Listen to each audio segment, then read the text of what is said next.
नमस्कार and welcome to my channel. हाल ही में बीबीसी ने 2002 में हुए गुजरात के दंगे पर एक डॉक्यूमेंट्री रिलीज की है, जिसे इंडियन गवर्नमेंट ने एक प्रोपेगेंडा बताया, जिससे एक बहुत बड़ी कंट्रोवर्सी क्रिएट हो गई है, जो कि यूके के पार्लियामेंट तक भी पहुंचा और ऋषि सुनक ने भी इस पर अपने बयान दिए हैं। तो इस कंट्रोवर्सी के बारे में डिटेल में जानते हैं।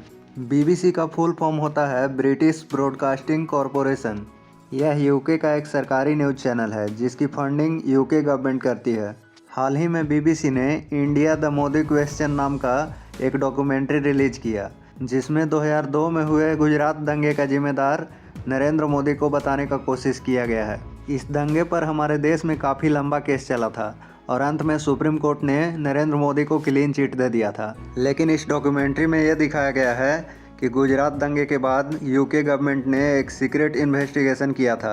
एक तरह से हमें यह बताने का कोशिश किया जा रहा है कि भारत के सुप्रीम कोर्ट का फैसला यूके गवर्नमेंट के लिए कोई वैल्यू नहीं रखती है और सुप्रीम कोर्ट में निर्दोष साबित होने के बाद अब हमारे प्रधानमंत्री को यूके से भी क्लीन चिट लेना पड़ेगा। वैसे इंडियन गवर्नमेंट ने इस पूरे डॉक्यूमेंट्री को एक प्रोपेगेंडा बताया है और इसके अलावा भी कई लोग बीबीसी को ट्रोल कर रहे हैं। कुछ लोगों ने तो यह भी कहा कि बीबीसी को चर्चिल पर डॉक्यूमेंट्री बनानी चाहिए, लेकिन जिस विंस्टन चर्चिल ने इंडियंस के खिलाफ ऑन रिकॉर्ड हेट स्पीच दिया है, जिसके हाथ हजारों इंडियंस के खून से सने हैं, उन्हें तो ये हीरो की तरह दिखाते हैं।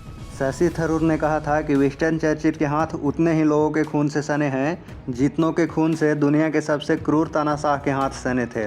वैसे यूके के पीएम ऋषि सुनक ने भी बीबीसी के इस डॉक्यूमेंट्री का बिल्कुल भी सपोर्ट नहीं किया है और यूके के और भी कई लोग इसे क्रिटिसाइज कर रहे हैं। लेकिन जब पाकिस्तानी ओरिजिन के एक एमपी ने यूके के पार्लियामेंट में इस डॉक्यूमेंट्री का मुद्दा उठाकर पीएम मोदी को टारगेट करने की कोशिश की, तो ऋषि सुनक ने बीबीसी के इस डॉक्यूमेंट्री को बिल्कुल गलत बता दिया। लेकिन यहाँ पर एक बात ध्यान देने वाली है कि जब बीबीसी की फंडिंग ही यूके गवर्नमेंट करती है, तो फिर बीबीसी कोई ऐसी डॉक्यूमेंट्री क्यों बना रहा है जिसे यूके गवर्नमेंट ही सपोर्ट नहीं कर रही। इसे समझने के लिए अगर हम पास्ट की कुछ घटनाएं देखें, तो जब जब बीबीसी ने इंडिया के खिलाफ कभी कोई ऐसी डॉक्यूमेंट्री बनाई है या कोई न्यूज़ बनाया है, तो उन्हें काफ़ी फ़ायदा हुआ है।